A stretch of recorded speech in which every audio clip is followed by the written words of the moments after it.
માસૂમની જિંદગીની લડાઈ, ચારે બાજુ માત્ર ને માત્ર પાણી।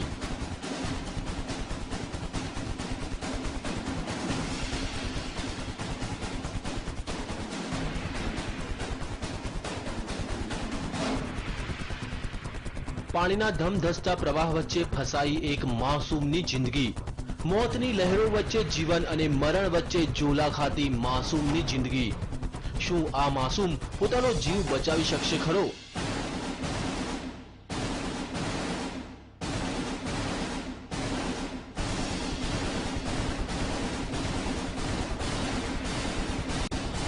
માસૂમ મોતને આપી શકશે માત?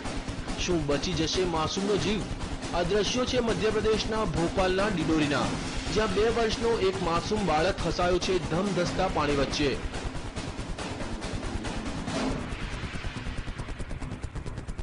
આ બાળક રમતો રમતો આ નદીમાં પહોંચી ગયો અને અચાનક પાણીનો પ્રવાહ વધી જતા તે અટવાઈ પડ્યો।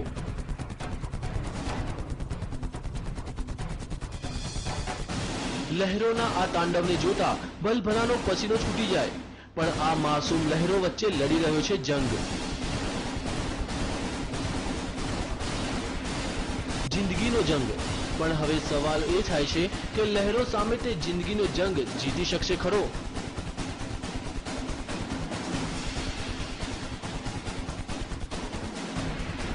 તેને કોઈ પણ ભોગે પોતાનો જીવ બચાવવો છે। તેને નદીના પ્રવાહની કોઈ પરવાહ નથી। તે તો તોફાની લહેરોને આપી રહ્યો છે ટક્કર।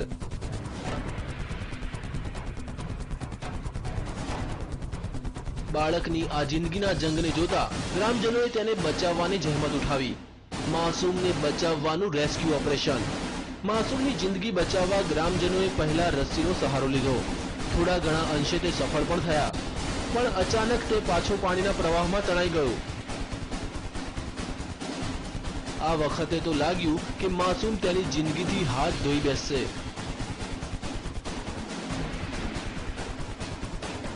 પણ ગ્રામજનોએ હિંમત ન હારી અને નદીમાં ઝંપલાવ્યું અને તરતા તરતા માસૂમ સુધી તે પહોંચવામાં સફળ થયા। અનેક પ્રયાસ બાદ તેઓ આ માસૂમની જિંદગી બચાવવામાં સફળ રહ્યા। Bureau report, TV9।